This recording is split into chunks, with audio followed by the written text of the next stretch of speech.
Hello बच्चों, thermodynamics का lecture number 8 हम पढ़ेंगे। ठीक है, लास्ट क्लास में हमने बात किया था types of heat of reaction के बारे में बात किया था, जिसमें हमने सबसे पहले बात किया था स्टैंडर्ड हीट ऑफ फॉर्मेशन के बारे में बात किया था। हीट ऑफ फॉर्मेशन क्या था? एक मोल क्या था, कोई बता सकता है?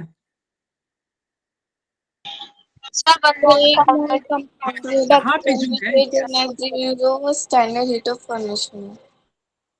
हाँ भैया देखना, 1 mole of any compound is form. कोई कंपाउंड 1 मोल बने, देखो प्रोडक्ट 1 मोल है, 1 मोल है। कोई कंपाउंड 1 मोल फॉर्म करेगा किससे? अपने स्टैंडर्ड स्टेट से। अपने स्टैंडर्ड स्टेट से अगर 1 मोल बन रहा है तो जो हीट का जो चेंज होगा ना, वही जो वो तुम्हारा हीट क्या होगा? हीट ऑफ फॉर्मेशन कहलाएगा। ठीक है, जो हीट इवॉल्व होगा, जो हीट आपका इवॉल्व होगा कब? जब 1 मोल कंपाउंड फॉर्म होगा ना, तो वो हीट ऑफ फॉर्मेशन कहलाएगा। ठीक है, जो हीट उसमें इवॉल्व होगा उसे हीट ऑफ फॉर्मेशन हमने कहा था। और किससे बनना चाहिए? स्टैंडर्ड स्टेट से। तो हमने स्टैंडर्ड स्टेट क्या था, उसमें हमने बात किया था भैया, कार्बन का स्टैंडर्ड स्टेट क्या होता है? ग्रेफाइट होता है, ब्रोमीन लिक्विड होता है, आयोडीन सॉलिड होता है, हाइड्रोजन गैस होगा, क्लोरीन गैस होगा, नाइट्रोजन गैस होगा, ऑक्सीजन गैस होगा। ये क्या था? Standard state. स्टैंडर्ड स्टेट होता है मोस्ट स्टेबल स्टेट होता है। ठीक है, तुम्हारे मतलब स्टैंडर्ड स्टेट मतलब क्या हो गया? हमने बताया था कि भैया 25 डिग्री सेल्सियस यानी कि तुम्हारे टेम्परेचर और 1 एटीएम में जिस फॉर्म में वो अवेलेबल होगा वो उसका स्टैंडर्ड स्टेट होता है। और स्टैंडर्ड स्टेट का हीट ऑफ फॉर्मेशन जो होता है वो हमेशा 0 होगा। Change in heat of formation क्या होगा? 0। देखो क्लोरीन का स्टैंडर्ड स्टेट क्या था? हमने लास्ट क्लास में पढ़ा था, गैस का, हाइड्रोजन का gas, oxygen gas, bromine liquid, iodine solid. और इन सब का वैल्यू देख रहे हो? 0 है। 0 0 0 0 0। ये हमने लास्ट क्लास में देखा था। ठीक है, उसके बाद हमने पढ़ा था देखो हीट ऑफ फॉर्मेशन ही एक ऐसा हीट था जिसमें कंपाउंड 1 मोल बनने चाहिए, मतलब प्रोडक्ट 1 मोल बनने चाहिए। बाकी जितने भी हम हीट पढ़े थे उसमें क्या था? रिएक्टेंट 1 मोल लेना है। ये एकमात्र हीट ऑफ फॉर्मेशन हमने लास्ट क्लास में पढ़ा था जिसमें ये प्रोडक्ट को टारगेट करता है। ये जो है ये प्रोडक्ट को टारगेट करता है। ये बोलता है प्रोडक्ट 1 मोल बने। क्या बने? आपका प्रोडक्ट 1 मोल बने। प्रोडक्ट को 1 मोल बनने के लिए बोलता है। लेकिन बाकी जितने भी हीट हमने पढ़ा था उसमें रिएक्टेंट 1 मोल लेना है। क्या लेना है? रिएक्टेंट। अरे समझ में आ रहा है? Yes sir. Ujjwal attendance class में। Yes sir. ठीक है, अरे तुम्हारा अटेंडेंस तो मुझे ऐसे ही याद रहता है। तुम एक दिन आते हो, एक दिन नहीं आते हो। चलो, हीट ऑफ कंबशन क्या था बताओ? 1 मोल को, अरे क्या करना है, कितने को कंबशन करना है sir 1 mole of any element.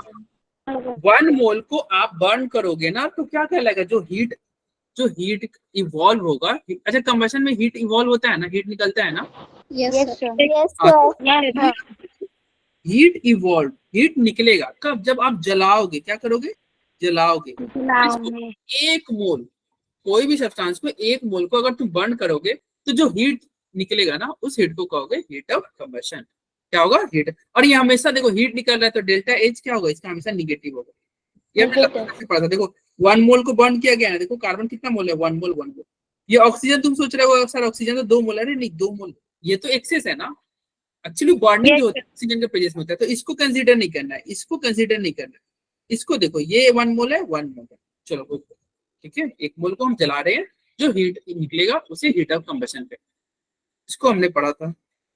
उसके बाद में बॉन्ड एनर्जी या बॉन्ड डिसोसिएशन एनर्जी, इसके बारे में हमने बात किया था कि 1 मोल गैसियस बॉन्ड को, 1 मोल गैसियस बॉन्ड को जब तुम क्या करोगे? सेपरेट करोगे और क्या बन जाए? वो गैसियस एटम में कन्वर्ट होगा। द हीट रिक्वायर्ड, मतलब हीट तुम दोगे तो कोई 1 मोल गैसियस बॉन्ड है। ठीक है, क्लास एब्सेंट करोगे तो कहां से उज्जवल समझ में आएगा?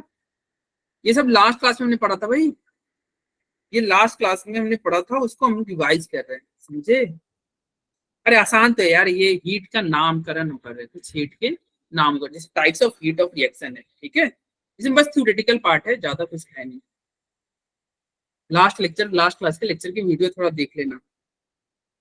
तो क्या कहता है ये तुम्हारा बॉन्ड एनर्जी या बॉन्ड डिसोसिएशन एनर्जी क्या करता है, देखो 1 मोल, देखो 1 मोल हमेशा रिएक्टेंट, देखो 1 मोल है कि नहीं, देखो उज्जवल देखो 1 मोल 1 मोल 1 मोल 1 मोल, Yes, sir. सबके सब 1 मोल है। 1 मोल क्या, गैसियस बॉन्ड, देखो गैसियस बॉन्ड को बोला, देखो सारे गैसियस स्टेट में है कि नहीं, देखो।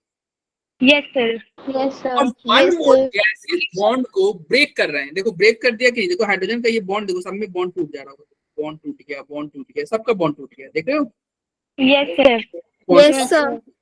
तो ये बोल रहा है कि 1 मोल का अगर तुम बॉन्ड तोड़ोगे, रिएक्टेंट 1 मोल हो और क्या हो, रिएक्टेंट आपका 1 मोल हो और प्रोडक्ट जो हो, रिएक्टेंट आपका 1 मोल गैसियस फॉर्म में हो, रिएक्टेंट आपका 1 मोल गैसियस फॉर्म में हो, और उसको तुम ब्रेक कर रहे हो, उसके बॉन्ड को ब्रेक कर रहे हो, और क्या बना रहे हो, गैसियस एटम बना रहे हो, देखो हाइड्रोजन एटम बन गया। तो जो Yes, हीट आप Yes. दोगे ना, जो हीट आप दोगे उसको क्या कहेंगे, उसको कहेंगे heat of Dissociation. bond dissociation energy. Bond dissociation energy. The heat required of the required amount of energy to dissociate 1 mole gaseous bond into separate gaseous atoms is called, क्या हो जाएगा, तो गैसियस एटम, एक second, ये क्या कर रहा है, गैसियस एटम, एटम समझते हो, एटम पे कोई चार्ज होता है क्या, अरे एटम कौन है, ये एटम है, ये प्लस No charge होता एटम, यह है, यह एटम नहीं ना, ये तो आयन होता है ना। Yes, है। Yes, sir. sir. तो यहाँ पे देखना, एक सेकेंड, ये देखो ये आयन बना दिया है, ये आयन बन गया है ना, तो ये क्या करेगा, ये बॉन्ड डिसोसिएशन एनर्जी नहीं कहलाएगा। सिमिलरली ये देखो यहाँ पे क्या कर दिया,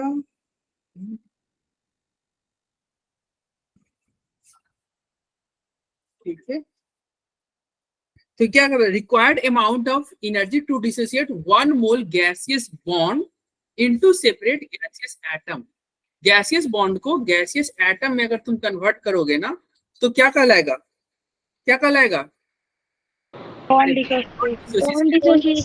गैसियस एटम कह रहा है। तो ये बताओ क्या यह एटम है H2, No, Yes, sir. sir. ये एटम नहीं ना है, ठीक है, ये एटम कौन होता है भाई, हाइड्रोजन एक एटम है, H2 एटम molecule है। मॉलिक्यूल। तो देखो यहाँ पे H2 का फॉर्मेशन कर दिया, तो ये एनर्जी क्या, हीट ऑफ, ये तुम्हारा बॉन्ड डिसोसिएशन एनर्जी कहलाएगा, नहीं ना कहलाएगा, No, sir. No, sir. ठीक है, ओके। उसके बाद में आपका क्या बना, यहाँ पे देखिए, क्या ये बॉन्ड डिसोसिएशन एनर्जी बोल दे, No, sir. क्या No, sir. नहीं बोलेंगे, ठीक है, No, क्या, sir. क्योंकि 1 मोल गैसियस बॉन्ड को कन्वर्ट करना था किसमें, सेपरेट गैसियस एटम में, ठीक है। तो यहाँ पे जो है ये भी आपका बॉन्ड डिसोसिएशन एनर्जी नहीं कहलाएगा। ये सब हमने लास्ट क्लास में पढ़ा था, ठीक है। याद रखना कि 1 मोल को ही ब्रेक करना है, 1 मोल को ब्रेक करना है और उसको एटम में उसको कन्वर्ट कर देना है, उसके एटम में कन्वर्ट कर देना है, ठीक है, इनटू सेपरेट गैसियस एटम। तो जो एनर्जी दोगे वो कहलाएगा उसका बॉन्ड डिसोसिएशन एनर्जी। फिर हमने सर ये पढ़ा लास्ट वाले एग्जांपल में क्यों नहीं है बॉन्ड डिसोसिएशन एनर्जी? ये क्या हो रहा है, ये तुम H2 को ब्रेक कर रहे हो ना, H2 को ब्रेक कर रहे हो, यहाँ पे आपका देखिए क्या बन गया, ये 2 H बन रहा है और एक ऑक्सीजन बन रहा है। H2 जो हो रहा है ना, सर आपने रिएक्शन क्यों बंद किया, रिएक्शन नहीं, रिएक्शन कहाँ बंद किया है, सर चैट वाले वाला रिएक्शन रिएक्शन होता है। अच्छा चैट में रिएक्शन भी होता है, नहीं वो सर आता नहीं है। सर जो इमोजी वाला रिएक्शन होता है, इमोजी वाला, उसको कैसे बंद किया जाता है, उस पर क्लिक करिए, आपने इन्वेस्टिगेट करके रखा हुआ मुझे है नहीं आता कैसे बंद किया जाता है, उससे पे सर क्लिक आपने करके ना, डिसेबल कर रखा है। अरे मुझे मैंने किया नहीं है, वो हो गया होगा। ऑन कैसे करते बताओ, मैं ऑन कर देता हूँ। आप ही ने किया सर, मेरे सामने किया था। अरे मैंने कहाँ किया था, अब मैं क्या ऑन बताऊं, किया, सेंड रिएक्शन, अच्छा अच्छा, हाँ एक ऑप्शन आ रहा है सेंड रिएक्शन, ठीक है, सेंड रिएक्शन का ऑप्शन आ रहा है, ठीक है। तो ये हो गया। अच्छा ये हमने पढ़ा था क्या, हीट ऑफ एटोमाइजेशन, एटोमाइजेशन में हमने क्या कहा था, एक एटम में कन्वर्ट करना था, ठीक है। The amount of heat required to dissociate 1 mole. याद रखना जितने भी हम हीट पढ़ रहे हैं उसमें क्या लेना था, सबके सब 1 मोल ले रहे थे ना। तो देखो क्या ये 1 मोल है, 1 मोल है No, नहीं है ना, तो ये तुम्हारा नहीं होगा। क्या यह 1 मोल है? No sir. Yes, ये sir. भी नहीं होगा। अरे 1 मोल No, sir. मतलब समझे, इसके आगे 1 रहना चाहिए। 1 मोल का मतलब होता है इसके आगे 1 होना चाहिए। 1 मोल का मतलब होता है इसके आगे 1 होना चाहिए। ठीक है, तो ये 1 मोल नहीं है, ये दोनों 1 मोल है, और दोनों को क्या कर रहे हैं, एटम में कन्वर्ट कर देना। The amount of heat required to dissociate 1 mole substance into gaseous atom। 1 mole substance को gaseous atom में कन्वर्ट करोगे ना, अरे 1 mole substance को gaseous atom में कन्वर्ट करोगे तो वो जो हीट कहलाएगा वो हीट ऑफ एटोमाइजेशन कहलाएगा। और इसको बोलेंगे इट इज एन, ये हमेशा इसको हीट देना ही पड़ेगा, आपको हीट देना पड़ेगा। तो ऑब्वियस बात है इंडोथर्मिक रिएक्शन होगा। बोलो, अरे ये सब हमने Yes, last sir. Yes, sir. ये सारे हमने पॉइंट पढ़ा था। एक बार आप रिकॉर्डिंग देख लेना अगर दिक्कत हो तो। ये सब हमने लास्ट क्लास में डिस्कस किया था। Average heat of dissociation, average ये अभी हमने लास्ट क्लास में पढ़ा था ना कि वही देखो, अगर 4 बॉन्ड है, चारों को तुम ब्रेक करोगे, सबका एनर्जी अलग अलग होगा। बोलो, CH4 है, तुम CH4 को तुम देखो, पहला हाइड्रोजन तोड़ोगे तो इसका एनर्जी कुछ और होगा, दूसरा हाइड्रोजन तोड़ोगे तो इसका एनर्जी कुछ और होगा, तीसरा हाइड्रोजन तोड़ोगे तो इसका कुछ और होगा, चौथे का कुछ कोई और एनर्जी होगा। सभी का एनर्जी क्या होगा, अलग अलग होगा। तो क्या हो गया, बॉन्ड डिसोसिएशन एनर्जी तुम्हारा सबका अलग अलग हो जाएगा। इसलिए हम इस केस में क्या करेंगे, इसका एवरेज ले लेंगे। एवरेज कैसे करेंगे, देखो 4 से डिवाइड नहीं कर दोगे, टोटल इनको ऐड कर दो और 4 से डिवाइड कर दो। 4 से डिवाइड कर दिए, 4 तोड़ रहे हैं ना। तो ये था आपका average heat of dissociation. Average heat of dissociation का यूज क्यों पड़ा, क्योंकि देखिए अगर कोई मॉलिक्यूल है उसमें एक से मतलब क्या है, वो मोनोएटॉमिक नहीं है, उसमें ज्यादा मतलब एटम है, मतलब डाइएटॉमिक से ज्यादा है, मतलब 3-4 एटम है, 5 एटम है। तो पहला एटम तोड़ोगे तो कुछ और एनर्जी देना होगा, दूसरा एटम तोड़ोगे तो कुछ और एनर्जी देना होगा, तो उस केस में दिक्कत हो जाएगा ना। Yes sir. हाँ, तो इसलिए हम क्या करेंगे, उसका बॉन्ड डिसोसिएशन एनर्जी निकाल के उसका एवरेज निकाल लेंगे। ठीक है, एवरेज निकालने का तरीका टोटल से 4 से डिवाइड कर दो। ये हमने बात किया था। ये हीट ऑफ फेज चेंज भी हमने बात किया था। क्या बोला था कि भैया एक मोल को, कोई भी एक मोल आपका मान लीजिए वाटर है, इसको फेज को चेंज कर दो। जैसे यहाँ पे सॉलिड से देख रहे हो, सॉलिड से हमने लिक्विड कर दिया था, लिक्विड से गैस, सॉलिड से गैस, सारे 1 मोल है ना। देखो सभी के सभी 1 मोल है ना, Yes, sir. 1 मोल सभी के सभी 1 मोल है। तो क्या होगा, ये हीट ऑफ फेज चेंज होगा। हीट ऑफ फेज चेंज क्यों कहा, तो सबका फेज चेंज हो रहा है ना, सॉलिड से लिक्विड गया, लिक्विड से गैस गया, सॉलिड से गैस गया। आपको भी पता है सॉलिड से लिक्विड जाता है तो उसको क्या बोलेंगे, उसको बोलते हैं फ्यूजन। और डायरेक्ट आपका सॉलिड से गैस चला जाए तो उसको बोलते हैं सब्लिमेशन। और लिक्विड गैस है तो उसको बोलते हैं वेपोराइजेशन। ये सब हमने लास्ट क्लास में पढ़ा था। आगे बढ़ो, ये हमने डिस्कस किया था भाई लास्ट क्लास में, रिकॉर्डिंग देख सकते। उसके बाद में देखो, हाँ आज की क्लास की पहला नया टॉपिक ये रहा जो कि लास्ट क्लास में हम नहीं डिस्कस कर। बताओ यार 20 मिनट लगते हैं लास्ट क्लास को रिवाइज करने में। ये हमारा आज की क्लास का पहला टॉपिक है हीट ऑफ लैटिस, यही से डिस्कस करना। देखिए हीट ऑफ लैटिस क्या होगा, देखो हीट ऑफ फॉर्म, अभी तक तो इतना याद हो गया हो कि केवल हीट ऑफ फॉर्मेशन में प्रोडक्ट 1 मोल, बाकी सब में रिएक्टेंट 1 मोल, बाकी सभी में रिएक्टेंट 1 मोल था। तो यहाँ पे देखना, ये भी, इसमें भी आपको रिएक्टेंट 1 मोल लेना है। क्या लेना है, 1 mole. It is the energy required to break 1 mole of an ionic compound. एक आयनिक कंपाउंड के 1 मोल को तुम जब ब्रेक करोगे, और वो ब्रेक होके क्या हो जाएगा, into ions in their gaseous atom. वो ब्रेक करके क्या हो जाए, आयन में कन्वर्ट हो जाए। देखो जो तुम्हारा पहले था उसमें क्या आयन में कन्वर्ट कर रहा था, अभी हमने ऊपर देखा था, देखो आयन वाले को हमने क्रॉस कर दिया था ना भाई।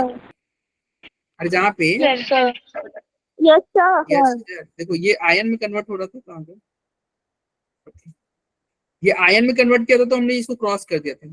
क्यों, ये या आयन गैसियस एटम के लिए, ये गैसियस एटम बॉन्ड एनर्जी जो था वो गैसियस एटम के लिए था। ठीक है, लेकिन bond energy, bond dissociation energy क्या हो जाएगा, गैसियस एटम के लिए था। लेकिन लैटिस एनर्जी, हमने लैटिस एनर्जी वैसे पढ़ लिया केमिकल बॉन्डिंग। लैटिस एनर्जी में ना आयन में कन्वर्ट करना रहता है। क्या करना रहता है, आयन। देखो ये आयन में कन्वर्ट हो गया, लैटिस एनर्जी में हमेशा आयन में कन्वर्ट करना है। इसमें कन्वर्ट करना, आयन में। और आयन में ऑब्वियस सी बात है कौन कन्वर्ट होगा? हाँ, अरे ionic bond sir ionic compound yes Hansika सही बोल रहा है, आयनिक कंपाउंड ही आयन में कन्वर्ट होगा ना। आयन में कौन कन्वर्ट होगा? Ionic compound. तो ये आयनिक कंपाउंड है, आयन में कन्वर्ट हो गया, तो इसमें जो हीट का चेंज होगा वो आपका हीट क्या कहलाएगा? लैटिस एनर्जी का, चेंज इन लैटिस एनर्जी। ठीक है, अरे बोलो क्या करना है? एक आयनिक कंपाउंड लेना है और वो कंपाउंड 1 मोल लेना है। क्या लेना है? 1 मोल, और उसको ब्रेक कर देना है उसके गैसियस आयन में। गैसियस आयन में ब्रेक करोगे तो जो हीट का चेंज होगा वो कहलाएगा हीट ऑफ लैटिस। क्या कहलाएगा? Heat of lattice, heat of lattice. ठीक है, क्या कहलाएगा? Heat of lattice, heat of lattice, heat of hydration. अरे इसको याद नहीं करना है, ये वैल्यू जो है ना ये एनर्जी का यूनिट है, किलो जूल पर मोल एनर्जी का यूनिट है ना, डेल्टा एच का यूनिट है किलो जूल पर मोल। ये एक्सपेरिमेंटली आया 787, इसको याद नहीं करना, इसको इग्नोर करो। ठीक है, पेपर में दी होगी ना सर? हाँ ये दी रहेगी आपको, बस ये ध्यान रखना है ना। देखो क्या है, एनर्जी जहां भी एनर्जी रिक्वायर्ड होगा ना, यानी कि एनर्जी जहां पे तुम दोगे वहां पे इसका वैल्यू पॉजिटिव आएगा, इसका वैल्यू पॉजिटिव आएगा। बस आपको ये देखो, जहां जहां तुम एनर्जी दोगे तो वो रिएक्शन हो जाएगा एंडोथर्मिक, और एंडोथर्मिक होगा तो ये वैल्यू हो जाएगा पॉजिटिव। और जहां जहां क्या हो, एनर्जी अपने आप बाहर निकले तो ये वैल्यू आ जाएगा निगेटिव। जैसे कंबशन में ये वैल्यू निगेटिव, कंबशन वाले में देखो, याद देखो देखो कहाँ गया कंबशन, देखो ये निगेटिव था। Yes sir. तो बस ये निगेटिव पॉजिटिव का तुम ध्यान रखना, बाकी कुछ मत। ठीक है, ये हमने पढ़ लिया था, आगे बढ़ते हैं। हीट ऑफ हाइड्रेशन क्या होता है? देखो ये भी रिएक्टेंट 1 मोल ही लोगे ना?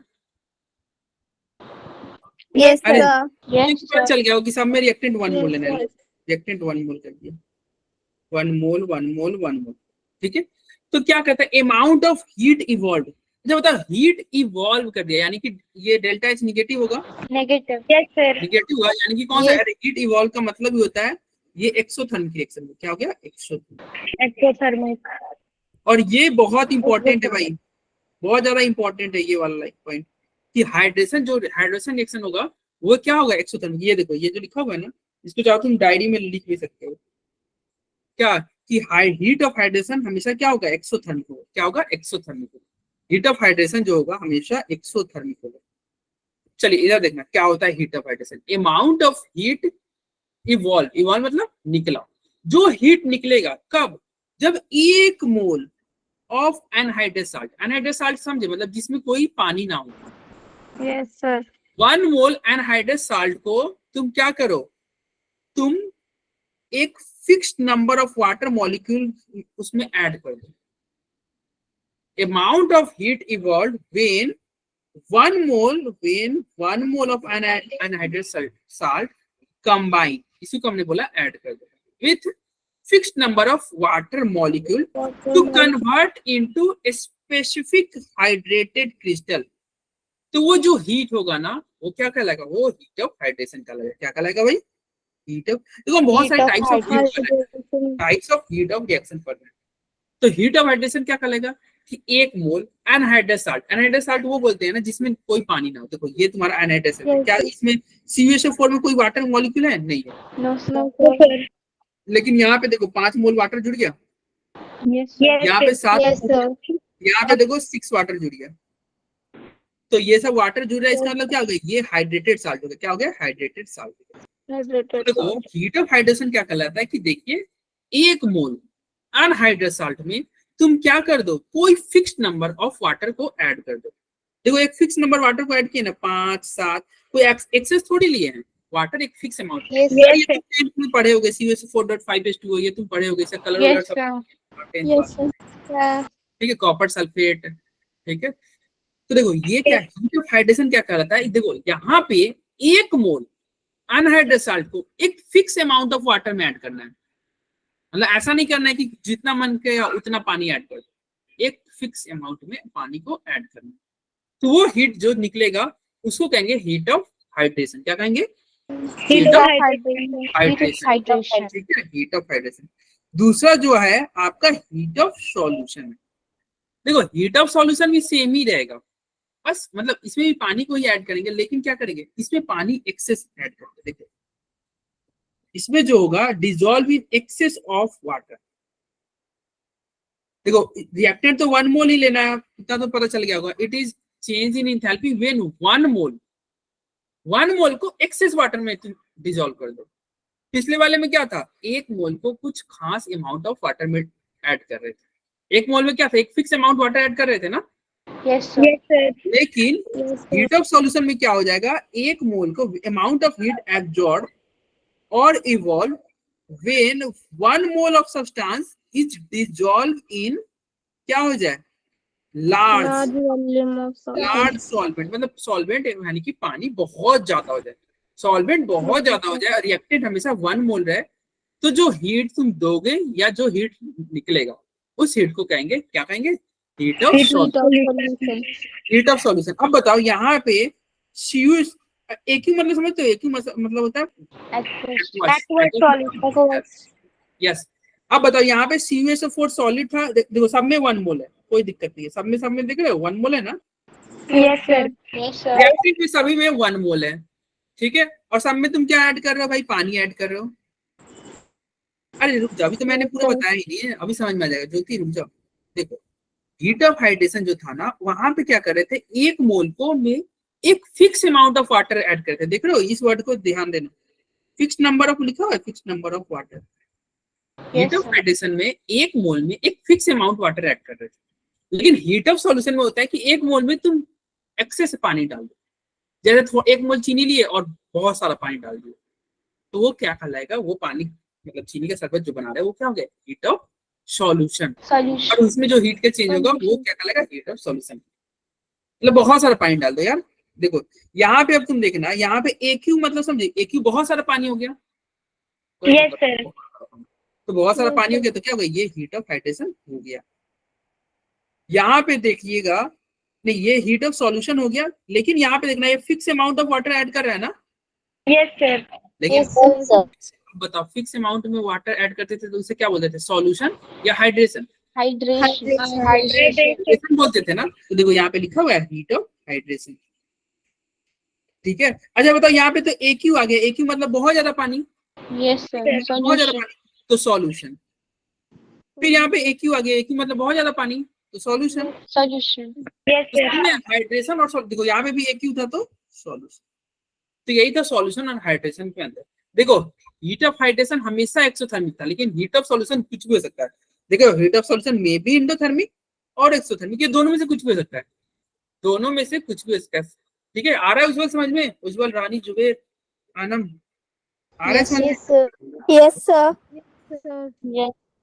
अब था हीट ऑफ आयोनाइजेशन, जैसे कि इसका नाम ही है। पहले ही बताओ रिएक्टेंट कितना लेना है, One One mole.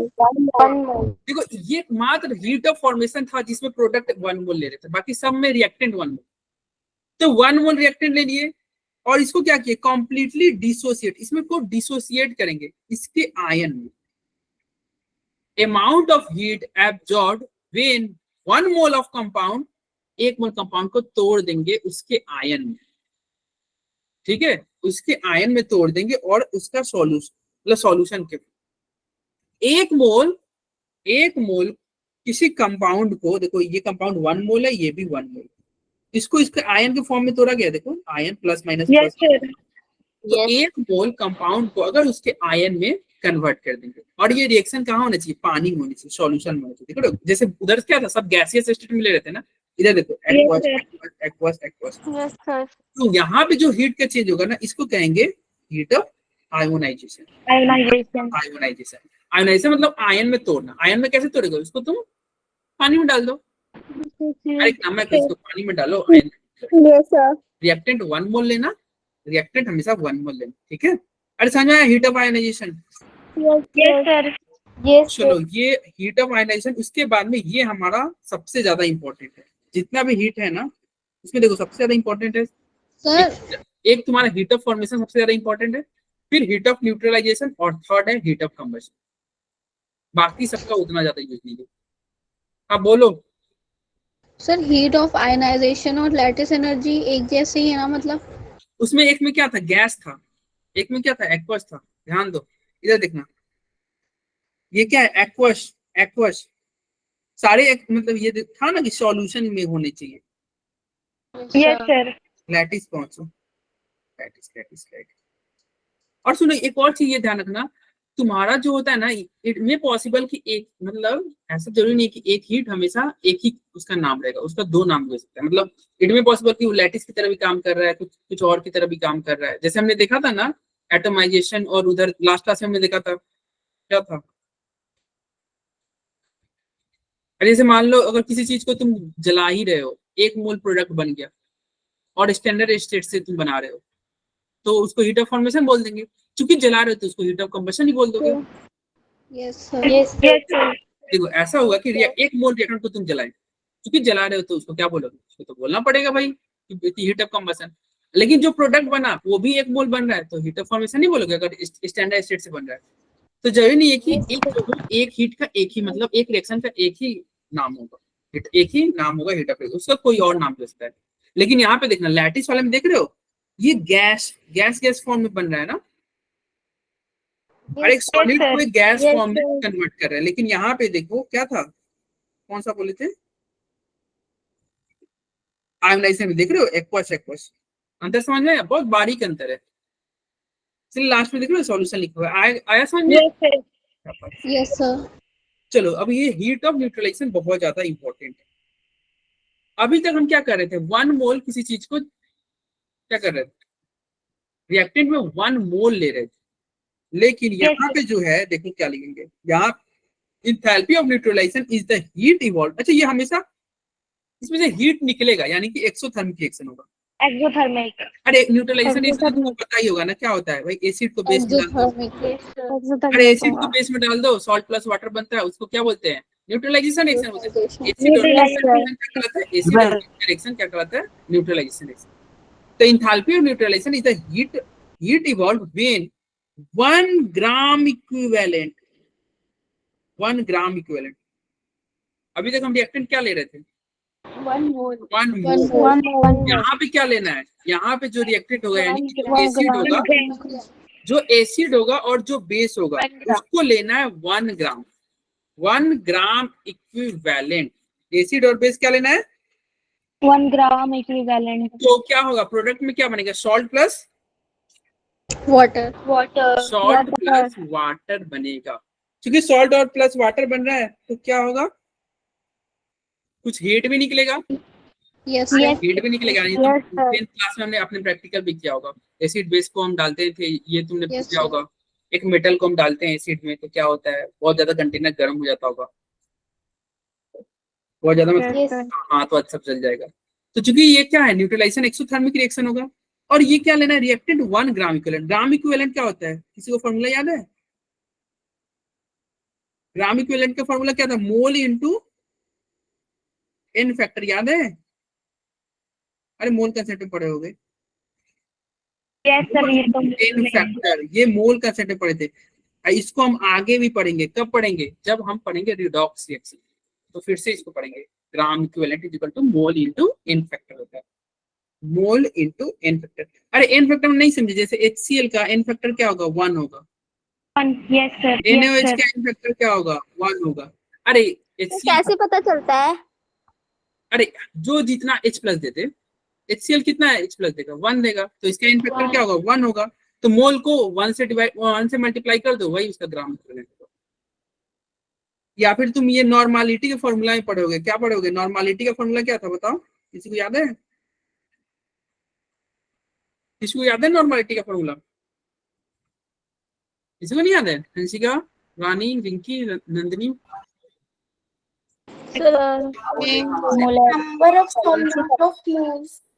Number of gram equivalent divided by volume था,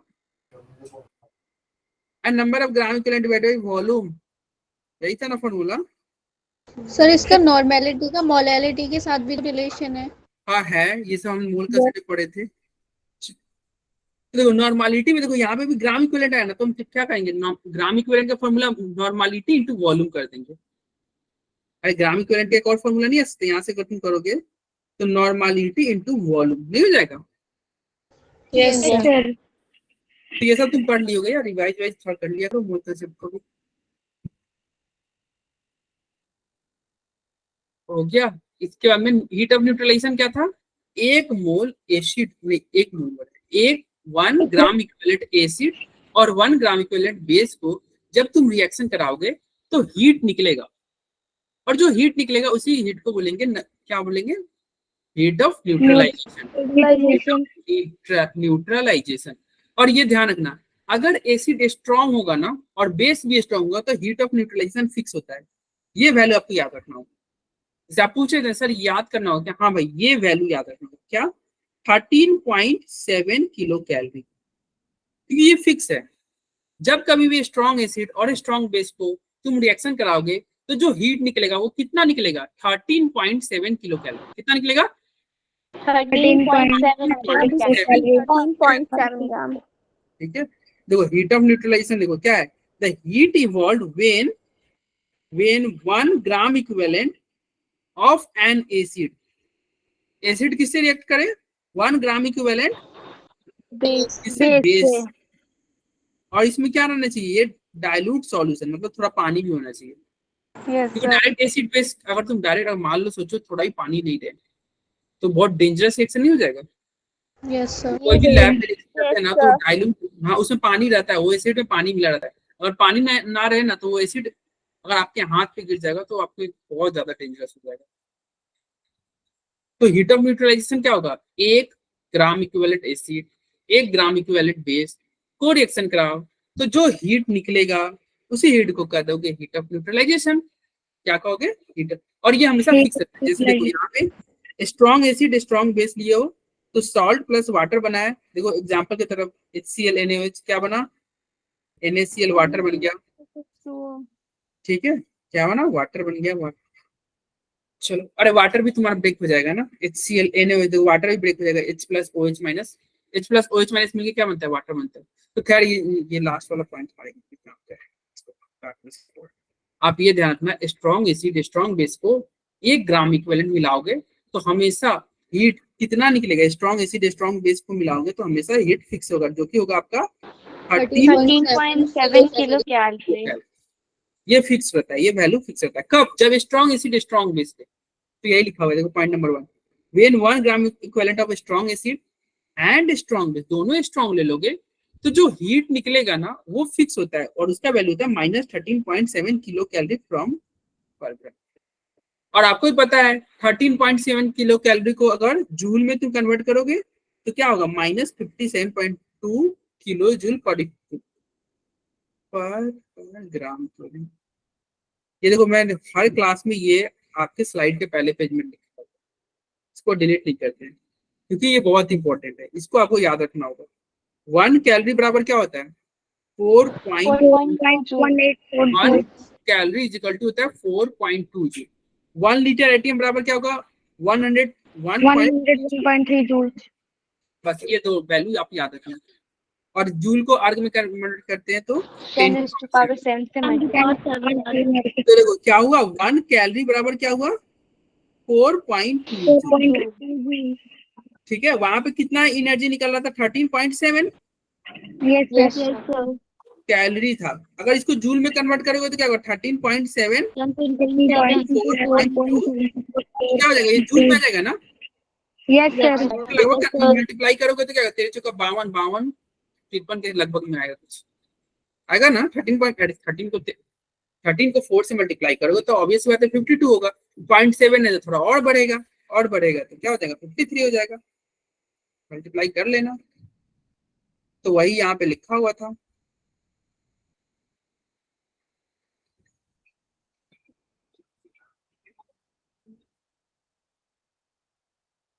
क्या? तो देखिए अगर 13.7 था ना, इसको मल्टीप्लाई कर देंगे क्या 4.2 से, तो मल्टीप्लाई करोगे तो तुम देख लेना क्या हो जाएगा? -57.2 किलो जूल आएगा। क्या आएगा? -50। अरे 0.7 है ना, 0.7 यानी कि बहुत ज्यादा। देखो लगभग ये 14 के आसपास चला गया। हाँ 57.2 किलो जूल। ओके चलो इधर देखो, ये तुम्हारा हो गया, और ये वैल्यू फिक्स होता है, ये वैल्यू फिक्स होता है। स्ट्रॉन्ग एसिड और स्ट्रॉन्ग बेस को मिलाओगे तो इतना ही एनर्जी निकलेगा, इतना ही हीट निकलेगा।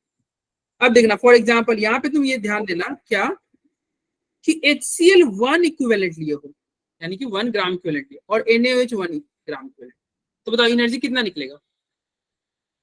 वो तो फिक्स है ना, -13.7। लेकिन जब इसको 2 से मल्टीप्लाई कर दोगे ना, तो चूंकि बताओ हीट मास पे डिपेंड करता है कि नहीं? Yes sir. तो एनर्जी को भी तुमको 2 से मल्टीप्लाई करना होगा कि नहीं? Yes sir. अगर इसको 3 से मल्टीप्लाई कर दिया जाए तो एनर्जी को भी 3 से मल्टीप्लाई कर देना होगा, बोलो। Yes sir. Yes sir. ठीक है, तो ये रहा आपका, ये इसका मतलब ये ध्यान रखना कि अगर ए, ये ध्यान रखना भाई, कोई रिएक्शन है ए से बी गया और इसका डेल्टा एच का वैल्यू अगर x है ना, अगर इसी को अगर तुम 2a से 2b कर दे रहे हो तो डेल्टा एच का वैल्यू क्या आ जाएगा? 2x हो जाएगा। 2x। और इसको डिवाइड कर दोगे a/2 b/2 हो जाएगा, तो डेल्टा एच का वैल्यू क्या हो जाएगा? x/2। ये बहुत ज्यादा इंपॉर्टेंट है, ये ध्यान रखना। डेल्टा एच उसी रेशियो में चेंज होता है। देखो यहाँ पे 3 गुना किए तो 3 से मल्टीप्लाई हो गया, 2 गुना किए तो 2 से मल्टीप्लाई हो गया। ठीक है, यस सर। चलो अब आगे बढ़ते हैं। चलिए इधर देखिएगा, ये देखो, if one of the acid और बेस अगर वीक हो जाए, क्या हो जाए भाई? हंसिका क्या हो जाए? हाँ, अब बताओ अगर एक एसिड, हंसिका अगर एक एसिड वीक हो गया या स्ट्रांग हो गया, मतलब एक वीक है और एक स्ट्रांग है, या फिर दोनों वीक है, तो क्या 13.7 आएगा या उससे वैल्यू कम ज्यादा हो सकता है? सर कम ज्यादा हो सकता है। कम ज्यादा हो सकता है ना? यस, कम ज्यादा हो सकता है। तो देखो ये क्या लिखा हुआ है कि if one of the acid और बेस, यदि कोई एक एसिड और बेस क्या हो जाए? कमजोर हो जाए, मतलब वीकर हो जाए। एक एसिड और एक बेस क्या होगा? वीक हो, तो जो हीट जो निकलेगा ना, मतलब हीट ऑफ जो न्यूट्रलाइजेशन होगा, जो हीट ऑफ न्यूट्रलाइजेशन होगा वो क्या होगा? इससे कम होगा। क्या होगा? देखो यहाँ पे लिखा हुआ है ना, क्या हो जाए? इससे कम होगा भाई। जो आपका वैल्यू है ना 13.7 या 57.3, इससे कम होगा। ठीक है, यस सर। वॉइस क्लियर आ रही है मेरी? Yes sir. तो क्या कर रहा है कि जब क्या किया हमने क्या किया भैया? If one of the acid और बेस क्या हो जाए? अगर वीक हो जाए, तो जो हीट निकलेगा ना वो इससे कम निकलेगा, इससे कम। देखो ये लेस इंपॉर्टेंट है भाई, ये ध्यान रखना कि कोई एक वीक हो गया ना, तो जो हीट निकल रहा था ना वो घट जाएगा। क्या होगा? घट जाएगा। बिकॉज ऐसा क्यों होता है? अरे वॉइस ठीक आ रही है भाई? यस सर आ रही है। अरे देखो ये आपके ना फिर इश्यू होगा। ठीक है, आप ना एक बार फिर से लीव करके ज्वाइन करके देखना, क्योंकि अगर किसी भी एक बच्चे के यहाँ भी अगर वॉइस क्लियर चला जा रहा है ना, इसका मतलब सही है, इधर मामला ठीक है। चलो देखो ये क्या कह रहा है, देखो यहाँ पे एक वीक एसिड लिया है और ये तो स्ट्रॉन्ग बेस है। क्योंकि ये वीक एसिड है तो हीट उतना नहीं निकलेगा।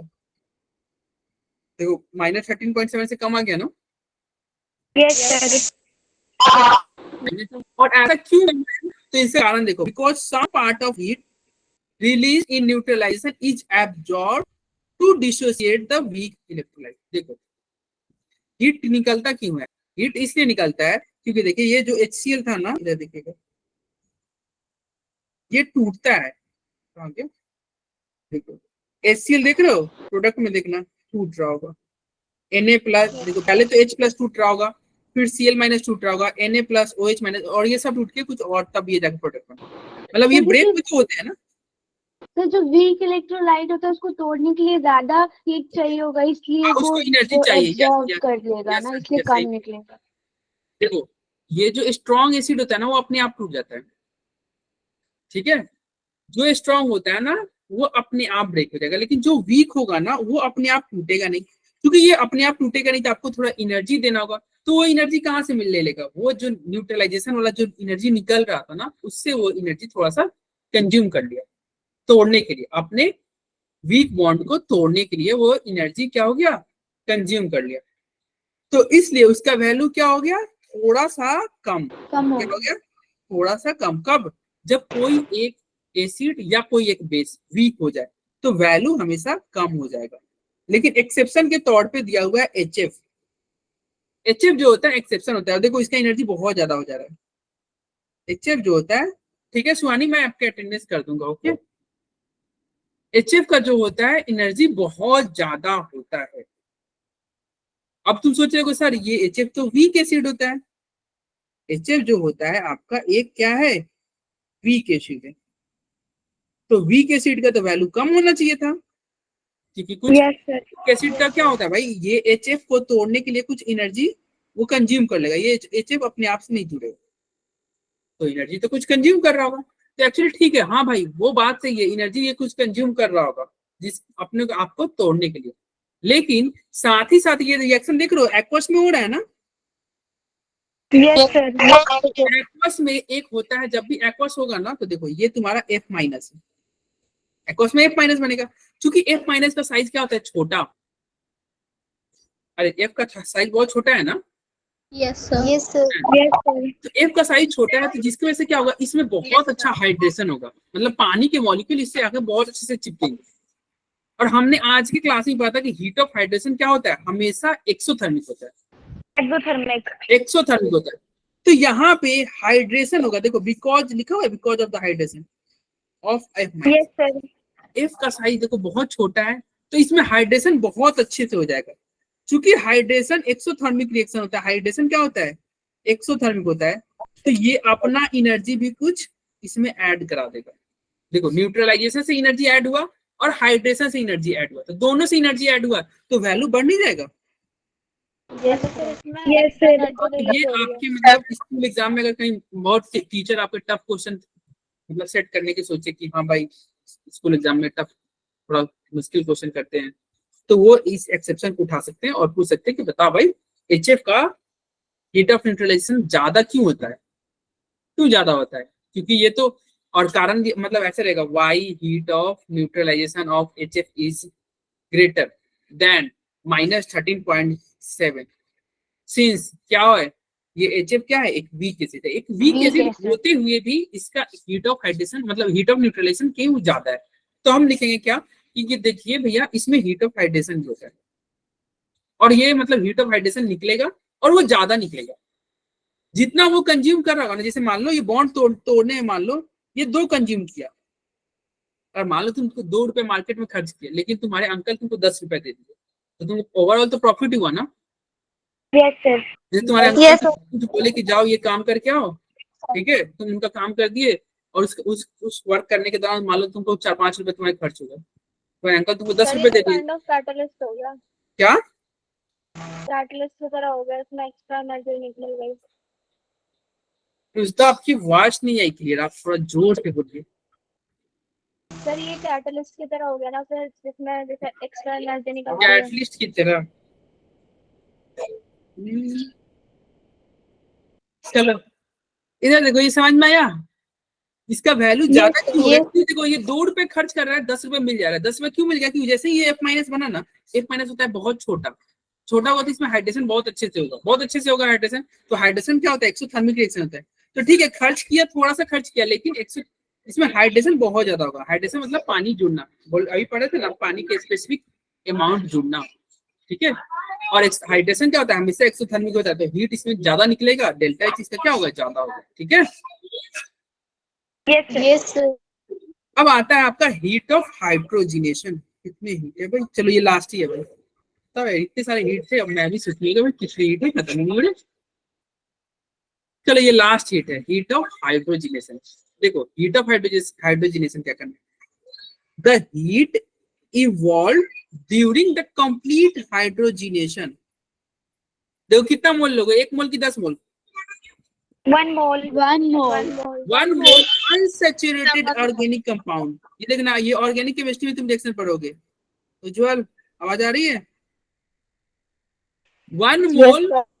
हाँ अरे ये इसमें सब में देखो, सब में तो एक चीज कॉमन ही था भाई, सब में रिएक्टेंट 1 मोल, सब में रिएक्टेंट 1 मोल था।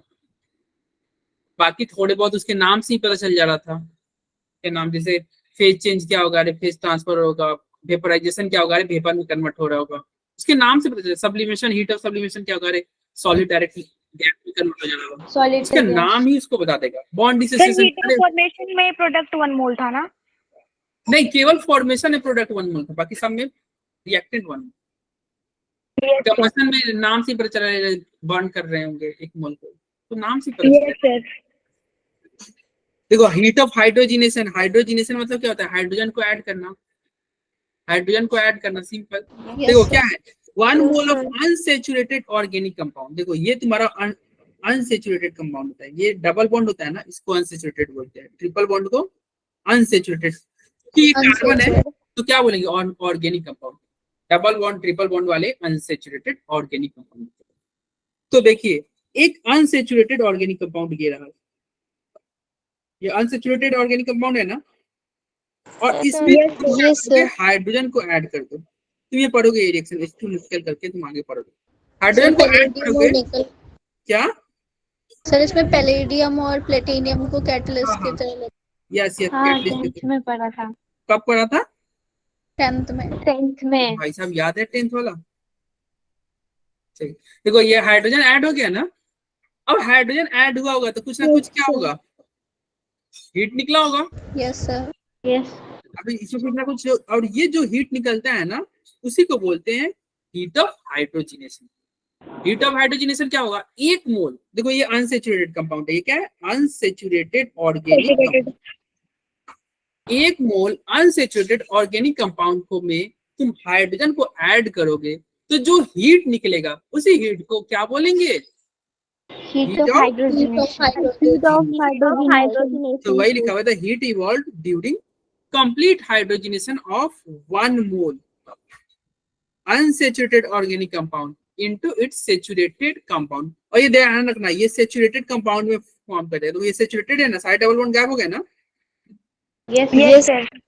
हाँ, तो ये प्रोडक्ट हमेशा सैचुरेटेड बनना चाहिए, तभी जाके ये हीट ऑफ हाइड्रोजनेशन कहलाएगा। तो देखो पहला वाला ये क्या है, देखो ये C2H2 समझे, ये क्या होगा, ये ट्रिपल बॉन्ड होगा ना, C triple bond. Yes sir. और यहाँ पे C2H6 क्या हो गया, ये हो गया CH3। तो बताओ ये तुम्हारा हीट ऑफ हाइड्रोजनेशन नहीं कहलाएगा, हाइड्रोजन ही तो ऐड हो रहा है ना। यस। 2 मोल हाइड्रोजन लिए, हाइड्रोजन ऐड हो, देखो क्या हो गया, ये हीट ऑफ हाइड्रोजनेशन। दूसरा देखना, ये C2H2 है, यानी कि वही हो गया ट्रिपल बॉन्डिंग, लेकिन यहाँ पे देख रहे हो C2H4 बना, यहाँ पे तो डबल बॉन्ड रह गया। Yes sir. अब ये अनसैचुरेटेड ही है, लेकिन हमें क्या चाहिए था, हमें प्रोडक्ट सैचुरेटेड चाहिए था, यस। लिखा हुआ है ना सैचुरेटेड, प्रोडक्ट सैचुरेटेड, तो ये तो सैचुरेटेड नहीं रहा था, इसलिए ये हीट ऑफ हाइड्रोजनेशन नहीं कहलाएगा, नहीं करेगा, ठीक है। उसके बाद में आगे देखो, ये C2H4 है, C2H4 मतलब यही हो गया CH2 डबल बॉन्ड CH2, और इसमें हाइड्रोजन ऐड किया तो C2H6 हो गया, तो ये हीट ऑफ हाइड्रोजनेशन कहलाएगा, सिंगल बॉन्ड हो गया ना। Yes sir. Yes sir. और ये ध्यान रखना, ये हीट ऑफ हाइड्रोजनेशन हमेशा एक्सोथर्मिक प्रोसेस होगा, और ये जो रिएक्शन है हाइड्रोजनेशन रिएक्शन, इसको बोलते हैं हाइड्रोजनेशन रिएक्शन। इसको निकल जो तुम बोल रहे हैं ना, इसको हम ऑर्गेनिक में बहुत अच्छे से करेंगे। तो यहाँ पे आपका हीट की कहानी खत्म हुई, किसी को कोई दिक्कत? No sir. No sir. No sir. बहुत लंबा चला गया ना ये। हाँ? एक बार मैं जल्दी से दिखा दे रहा हूँ क्या क्या था, मैं दिखा दूं या फिर रिकॉर्डिंग से हो जाएगा, आगे बढ़े? फिर दिखा दो। देखो सबसे पहले हमने पढ़ा था heat of formation. Heat of formation में हमने पढ़ा था 1 मोल कंपाउंड बनाना स्टैंडर्ड स्ट्रक्चर। फिर हमने पढ़ा था कंबशन, कंबशन में 1 मोल को जला रहे थे, हमेशा ये निगेटिव होगा। फिर हमने पढ़ा था bond dissociation energy. Bond dissociation energy में 1 मोल को उसके एटम में, गैसियस एटम में हम कन्वर्ट कर देते, गैसियस एटम में कन्वर्ट कर देते, ठीक है। उसके बाद हमने पढ़ा था heat of atomization. Heat of atomization में क्या था, इसमें 1 मोल को the heat required to dissociate, अरे क्या हो गया, 1 mole substance into gaseous atom. इसमें 1 मोल कंपाउंड को गैसियस एटम में कन्वर्ट करेंगे, ठीक है। द हीट, तो ये क्या होगा, ये एंडोथर्मिक रिएक्शन होगा।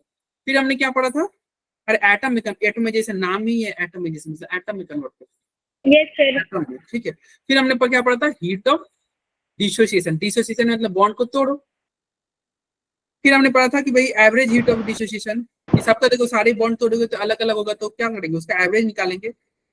फिर हमने पढ़ा था heat of phase change, phase change हो रहा है, एक मोल को उसके फेज में कन्वर्ट करो, सॉलिड को लिक्विड, लिक्विड को गैस, गैस को सॉलिड को फिर डायरेक्ट गैस। फिर हमने क्या पढ़ा था, हीट ऑफ लैटिस, लैटिस में क्या करता है, अरे उसको लैटिस में तोड़ दो, कब तोड़ोगे जब उसको क्या करेंगे, आयनिक कंपाउंड हो। कंपाउंड को आयन तो आयन में तोड़ देंगे, ठीक है, उसको आयन में तोड़ देंगे और वो क्या होगा, वो गैसियस फॉर्म में भी रह सकता है। देखो, it is the amount of energy required to break 1 mole of ionic compound into ions, उसके आयन में तोड़ दो और वो आयन कहाँ रहेगा, गैसियस एटम फॉर्म में, गैसियस फॉर्म में रहेगा। देखो गैसियस में किस तरह के क्वेश्चंस में सॉल्व करना होगा?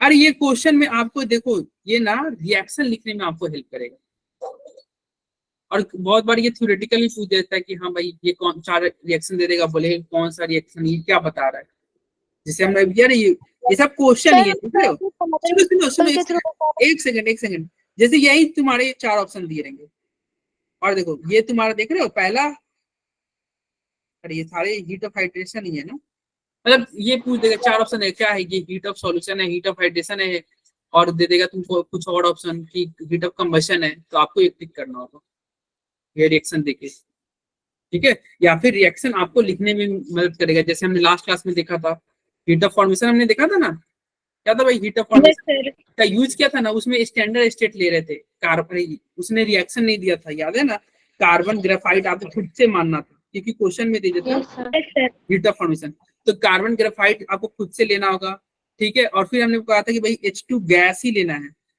क्योंकि फॉर्मेशन में हमेशा स्टैंडर्ड स्टेट से फॉर्म करते हैं, और ये बन जाता CH4, ठीक है, बन रहा था, याद है।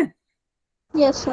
उसने रिएक्शन नहीं दिया था, उसने बस दे दिया था कि हीट ऑफ फॉर्मेशन, तो आपको फॉर्म करना होगा, या फिर वो रिएक्शन ना देके लिख देगा कि हीट ऑफ कंबशन, तो इसका मतलब आपको ऑक्सीजन से रिएक्शन कराना है, या फिर रिएक्शन ना देके वो क्या कहेगा, वो कहेगा कि हीट ऑफ हाइड्रेशन, तो आपको ये पानी उसमें जोड़ना होगा, रिएक्शन लिखने में आपको हेल्प करेगा, ये जो है ना ये रिएक्शन लिखने में आपको हेल्प करेगा।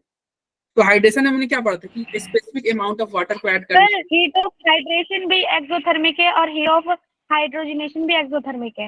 हाँ क्यों नहीं हो सकता, एक ही तरह के दो क्यों नहीं हो सकते, हो सकते हैं भाई, ऐसा थोड़ी है, अरे दो ही तो आपके पास 2 ही ऑप्शन अवेलेबल है ना, या तो इंडो होगा नहीं तो एक्सो होगा, कुछ दोनों में से कुछ एक होगा, या फिर कोई रिएक्शन ऐसा होगा जो दोनों में से कुछ भी हो सकता है। हीट ऑफ सॉल्यूशन हमने क्या पढ़ा था, हमने हीट ऑफ सॉल्यूशन में पढ़ा था कि भैया एक मोल को बहुत ज्यादा पानी में डिजोल्व करा दो, बहुत सारे पानी में डिजोल्व करा दो, तो हीट ऑफ सॉल्यूशन। उसके बाद हमने क्या पढ़ा था, जैसे वो ऐसे क्वेश्चन दे देगा, देख रहे हो ये 4 ऑप्शन में देख रहे हो, एक हाइड्रेशन हो गया और एक सॉल्यूशन हो गया, तो आपको पता रहेगा तब ना कि हाँ भाई ये सेकंड वाला जो है स्पेसिफिक, मतलब एक फिक्स अमाउंट ऑफ वाटर जो है, मतलब ये हीट ऑफ सॉल्यूशन नहीं है, ये हीट ऑफ हाइड्रेशन है। क्या है, हीट ऑफ हाइड्रेशन, तो तब तो जाके आप टिक करोगे ना।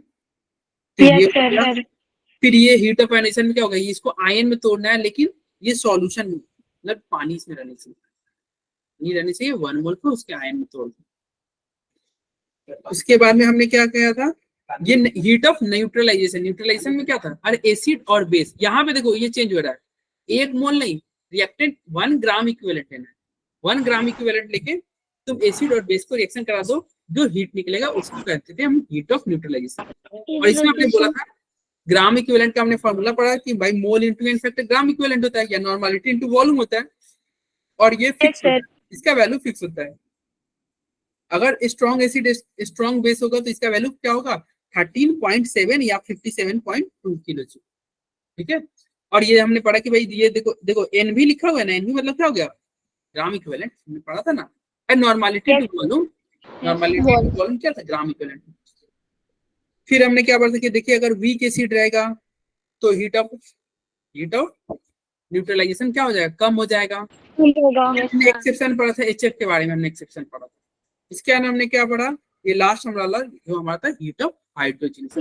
हीट ऑफ हाइड्रोजनेशन ये भी एक्सोथर्मिक था, हाँ भाई तुमने एक बच्चा बोला ना एक्सोथर्मिक, हाँ ये भी एक्सोथर्मिक होगा। इसमें क्या होता है, हाइड्रोजन को ऐड करेंगे, और हाइड्रोजन को ऐड करने से क्या हो जाएगा, डबल बॉन्ड टूट के सिंगल बॉन्ड में कन्वर्ट हो जाएगा, ट्रिपल बॉन्ड टूट के सिंगल बॉन्ड में कन्वर्ट हो जाएगा, ठीक है। तो ये सारे हीट थे। हाँ अब क्लास खत्म ही होगी, 2 मिनट। अब ये ना छोटे छोटे पॉइंट है, पॉइंट है यार, बच्चा वाला पॉइंट है, वो ठीक है। देखो क्लास अभी तक किसी को कोई doubt? No sir, no sir. अरे कुछ पढ़ा नहीं रहे हैं उज्जवल, अब तो ऐसी बातचीत कर रहे हैं। तब सारे पार्ट गायब। बस तुम खाली देख लो, देखो ए से बी अगर कोई डेल्टा एच का वैल्यू एक्स रहता है ना, तो बी से ए का वैल्यू माइनस एक्स होता है। बस यही पॉइंट बताना। मतलब अगर रिएक्शन को तो उल्टा कर दोगे ना, तो उसका जो हीट होगा ना वो पलट जाएगा। क्या हो जाएगा? पलट जाएगा। अरे मतलब मैग्नीट्यूड सेम रहेगा, बस उसका वैल्यू क्या हो जाएगा? पॉजिटिव से नेगेटिव। नेगेटिव हो जाएगा। मतलब कोई भी रिएक्शन को, जैसे फॉर एग्जांपल देखो यहाँ पे विजुअल देखना इधर, C+O2 CO2 बना, तो डेल्टा एच देख रहे हो नेगेटिव है ना। Yes sir. लेकिन इसी को जब तुम रिएक्शन को देखो, पूरा रिएक्शन को पलट दियो तो देख रहे हो value positive. Magnitude Yes, same है, sir. मैग्नीट्यूड सेम है, बस साइन पलट गया। मैग्नीट्यूड सेम है, बस साइन क्या हो गया? पलट गया ना। Yes, sir. अरे तुम लोग आज भी थोड़ी देर में ना ये तुम लोग का डीएमबीएस का कुछ होगा, एक सर ज्वाइन करिए ग्रुप में, ठीक है, और वो आपको डीएमबीएस के बारे में कुछ बताएंगे, तो थोड़ा देर वेट करना। तो देखो ये यस अटेंडेंस का ये स्क्रीनशॉट करके ना तुम एक काम करना, यस ग्रुप में भेज देना, ठीक है, ग्रुप में ही भेज देना इसको। चलो ये हो गया। देखो इसी ये जो है ना, इसी को बोलेंगे लेवेसियर एंड लैपलेस लॉ। लेवेसियर और लैपलेस लॉ क्या कहता है कि enthalpy of formation of compound is numerically equal. Enthalpy of formation equal होता है, वैल्यू में इक्वल होगा, लेकिन जब उसको तुम डिकम्पोजिशन करोगे, मतलब उसको पलट दोगे, रिएक्शन को उलट दोगे, तो उसका मैग्नीट्यूड सेम रहेगा, बस उसका साइन पलट जाएगा। और जो हमने लिखा है यही लेवेसियर एंड लैपलेस लॉ। ये क्या कहता है कि रिएक्शन को पलटोगे, फॉर्मेशन अगर मान लो ये क्या हो गया, यहाँ पे देखो CO2 का फॉर्मेशन हुआ, यहाँ पे CO2 का डिकम्पोजिशन, मतलब CO2 जो होगा, तो फॉर्मेशन में जो एनर्जी रहेगा वही तुम्हारा डिकम्पोजिशन में होगा, बस उसका वैल्यू पलट जाएगा, बस उसका वैल्यू प्लस से माइनस हो जाएगा, ठीक है। साइन पलट जाएगा, वैल्यू सेम रहेगा, साइन चेंज हो जाएगा, वैल्यू सेम रहेगा, साइन चेंज हो जाएगा, ठीक है। Yes, sir. और ये हेस लॉ हमने पहले ही बताया था कि देखो इसको समझ लेंगे। अगर मान लो कोई ए से बी बनाया, बी से सी बना, ठीक है, इसका डेल्टा एच का वैल्यू अगर x है, इसका डेल्टा H1 और इसका डेल्टा H2 बराबर क्या है? y है। तो इन दोनों को अगर तुम ऐड करोगे ना, a प्लस बी, क्या होगा? b प्लस सी बचेगा। तो डेल्टा एच का वैल्यू भी तुम्हारा क्या होगा? ऐड होगा। क्या होगा? ऐड होगा ना। और चूंकि ऐड होगा तो ये b से b कट जाएगा, तो a से c बना कि नहीं? Yes sir. लेकिन डेल्टा एच तो वही रहेगा, क्या होगा? डेल्टा एच होगा आपका x प्लस वाई। तो यही हेस लॉ कहता है। हेस लॉ कहता है कि देखिए रिएक्शन जो हो दो स्टेप में हो। देखो ये दो स्टेप में हो रहा है ना रिएक्शन, Yes, sir. दो स्टेप, और ये रिएक्शन क्या हो रहा है? सिंगल स्टेप में हो रहा है। सिंगल स्टेप में हुआ ना, डायरेक्ट ए से सी बन गया ना, डायरेक्ट ए से सी। तो बोल रहा है कि कोई रिएक्शन दो स्टेप में हो, 4 स्टेप में हो, 10 स्टेप में, तो 10 स्टेप में जो होगा ना, तो उसका जो हीट होगा सबको तुम ऐड करोगे। अगर उसी रिएक्शन को एक स्टेप में करोगे तो क्या होगा? उसका हीट सेम ही होगा। फॉर एग्जाम्पल तुम ऐसे समझना, अगर मान लो आपके स्कूल में बहुत सारे होमवर्क मिल गए, आपके स्कूल में बहुत सारे होमवर्क मिला हुआ है, ठीक है, इतना होमवर्क मिला है कि उसको बनाने में आपको 5 घंटा लगेगा। तो कोई बच्चा क्या कर रहा है कि मतलब 1 बजे बैठा, 1 से 2 होमवर्क किया, फिर थोड़ा देर घूमने चला गया, फिर क्या आ रहा है, फिर मतलब आके होमवर्क कर रहा है, फिर घूमने गया, फिर आके होमवर्क कर रहा है। तो इफेक्टिवली अगर बताओ, वो बार बार घूमने जा रहा है, फिर आ रहा है, लेकिन होमवर्क ऐसा था कि 5 घंटा उसमें लगे, तो उसको वही तो 5 घंटा लगे कि नहीं? Yes sir. वो क्या कर रहा है? वो उस होमवर्क को बहुत सारे स्टेप में कर रहा है। मतलब होमवर्क किया, गया खेलने, फिर होमवर्क किया, फिर चला गया खेलने, तो बहुत सारे स्टेप में किया ना। लेकिन कोई दूसरा बच्चा है, वो एक बार बैठा और डायरेक्ट होमवर्क करने लगे, उसको भी टाइम 5 घंटा ही लगे, क्योंकि वो वर्क ही ऐसा था कि मतलब इतना सारा मिल गया था कि आपको 5 घंटा देना पड़ेगा। तो क्या होगा? आप एक स्टेप में मतलब एक बार बैठो, सारे होमवर्क कर लो, या फिर बार बार पार्ट वाइज तुम बैठो, आपको उतना टाइम लगना है तो लगना है, ठीक है। अरे बोलो। या फिर ये बताओ, एक मूवी तुम देख रहे हो, 3 घंटा का मूवी है, तुम 10 मिनट देखे फिर घूमने चले गए, फिर आए 10 मिनट देख के घूमने चले गए, 3 घंटा का, तो तुमको 3 घंटा ही लगेगा ना। Yes, sir. और कोई बच्चा ऐसा है कि एक साथ बैठा और पूरा शो लगातार देख लिया, तो उसको भी 3 घंटा लगेगा। और समझ में आ रहा है? तो यही Yes, हेस लॉ है। हेस लॉ क्या कहता है कि द हीट चेंज, ये लास्ट टॉपिक है इसके अंदर, the heat change in a complete chemical reaction always same, always remain same whether reaction complete in one step और ज्यादा स्टेप। देखो ए से बी एक स्टेप में गया, देख रहे हो, तो एक Yes, से sir. बी एक स्टेप में गया तो डेल्टा एच का हीट चेंज हुआ। लेकिन यही अगर दो स्टेप में गया, देखो दो स्टेप में जा रहा है, पहले सी गया फिर बी, या फिर यहाँ से देखो यहाँ भी दो स्टेप, यहाँ पे तीन स्टेप में गया। देखो ऊपर से तुम जा रहे हो, जब ऊपर से गया है तो दो स्टेप में गया है ना, पहले सी बना, तब ए से सी बना फिर बी बना। नीचे से जा रहे हो तो ये तीन स्टेप में गया है, पहले ए से डी बना, फिर डी से ई बना, फिर ई से बी बना। लेकिन बीच वाले से जा रहे हो तो एक स्टेप में गया। तो जो हीट होगा ना डेल्टा एच होगा वो सेम ही होगा। देखो देख रहे हो, डेल्टा एच बराबर H1 प्लस H2, तो इसका H1 और H2 मतलब दोनों को ऐड कर दो।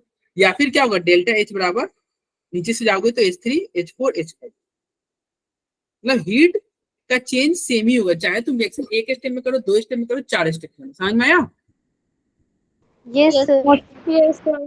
हाँ मतलब रिएक्शन, अरे वही बात है भाई, तुम एक मूवी है 3 घंटे का मूवी है, तुम एक ही साथ बैठ के देख लो या पार्ट वाइज देखो। 5 घंटा का मूवी है तो 5 घंटा लगेगा, 3 घंटा का मूवी है तो 3 घंटा लगेगा। रिएक्शन है ए से बी बना रहे हो, तुम डायरेक्ट बना दो या कोई और स्टेप करके पहले ए से सी बनाए फिर सी से बी बनाए, हीट उतना ही देना पड़ेगा, हीट उतना ही देना पड़ेगा। ठीक है, एक और समझ सकते, देखो सी प्लस O2 डायरेक्ट तुम बनाए हो, देखो डायरेक्ट जब तुम बनाए तो देख रहे हो डेल्टा एच लगा है ना, Yes, sir. डायरेक्ट बन रहा है ना।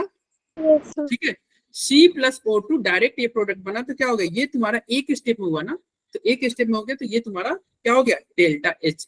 लेकिन अगर इसी को हम क्या करेंगे, देखो दो स्टेप में किए तो बताओ क्या ये पहला स्टेप में जो हीट है, जो पहला स्टेप में हीट है और जो ये दूसरा स्टेप में जो हीट आ रहा है, क्या दोनों का सम इक्वल होगा क्या? मतलब इन दोनों का सम पहले वाले की इक्वल होगा? Yes, बोलो sir. Yes, sir. Yes, sir. होगा ना, तो वही लिखा हुआ है। देखिए यही हेस लॉ है कि भाई एक स्टेप में रिएक्शन करो या फिर क्या करो, तुम उसको पार्ट वाइज करो। एक स्टेप में किए तो तुम्हारा हीट क्या हो गया, डेल्टा एच, और उसको पार्ट वाइज में किए तो दोनों को ऐड कर दे, देख लो दोनों को ऐड कर दे और ये दोनों इक्वल होगा। क्या होगा, दोनों इक्वल होगा। ऐसा समझ में आ रहा है? Yes, sir. रिएक्शन को एक स्टेप में Yes, करो sir. या एक से ज्यादा स्टेप में करो, हीट का चेंज उतना ही होगा। आप अपना टाइम नहीं सेव कर सकते। जैसे एक मूवी 3 आवर का था, 3 घंटे का था, आप उसको पार्ट वाइज में देखो या एक साथ बैठ के देखो, 3 घंटे का है तो 3 घंटा आपको देना पड़ेगा। तो वही है, हेस लॉ भी करता है, रिएक्शन अगर एक स्टेप में करते हो, प्रोडक्ट बना दो एक ही स्टेप में, तो जो हीट का चेंज होगा ना, उसी रिएक्शन को तुम पार्ट में करो। पहले कुछ और प्रोडक्ट बनाए, पहले तुम सीओ बनाए, फिर कुछ और प्रोडक्ट बनाए, हीट का चेंज सेम ही होगा। अरे समझ में आया? Yes, sir. Yes, sir. चलो class sir video lecture reception है। अरे रुक जाओ एक सेकंड, इधर देखो, मतलब आप बोलेंगे रुको, अरे उज्जवल बाद में बात करेंगे, 1 मिनट और दे दो। एक और एग्जांपल है, देखो यहाँ पे ये समझ में दे, ए से सी गया, सी से डी, डी से ई, फिर बी। देखो पहला हीट डेल्टा H1 देखो, और उसी को अगर डायरेक्ट कोई चाहे, कोई डायरेक्ट चाहे कि भैया हम ए से डायरेक्ट बी में चले जाए, तो इसका क्या हो गया, डेल्टा एच। तो बताओ ये डेल्टा एच इन सबके सम के बराबर होगा कि Yes, sir. Yes, sir. होगा ना, सबके सम के बराबर होगा ना, बोलो। Yes, यही sir. लिखा हुआ, डेल्टा एच क्या होगा, ये डेल्टा एच जो होगा सभी के सम के क्या होगा भाई, इक्वल होगा। अरे इक्वल होगा ना? क्यों, रिएक्शन एक स्टेप में करो या 4 स्टेप करो, हीट का चेंज सेम होगा, आप हीट नहीं बचा सकते। 3 घंटे का मूवी है तो 3 घंटे, ये क्वेश्चन आप करना, ये आपका होमवर्क है, ठीक है, ये आप करना। ओके, इसमें देखो 2 रूल यूज होगा। एक वो हमने ऊपर पढ़ा था ना, क्या पढ़ा था कि 2 से मल्टीप्लाई करो, जैसे ये हमने पढ़ा था ऊपर, अभी ए से बी कन्वर्ट हो रहा है तो डेल्टा एच एक्स है, तो इसको 2a करोगे तो क्या होगा बताओ, डेल्टा एच का वैल्यू क्या होगा, जल्दी बताओ। 2x होगा ना। हाँ तो इसको आप ये यूज करना और हेस लॉ को यूज करना, क्वेश्चन बन जाएगा। इसको हम नेक्स्ट क्लास में डिस्कस भी करेंगे। चलो फिर, और इसको भी करना भाई, इसको भी करना, ये आपका होमवर्क है। ओके फिर रहने देते हैं, आपकी आज की क्लास को ओवर करते हैं, 1 मिनट। अकॉर्डिंग तो टू किसी को attendance- कोई डाउट? अरे रुक जा, अटेंडेंस, अटेंडेंस ये मेरे को व्हाट्सएप कर देना, ठीक है? आपका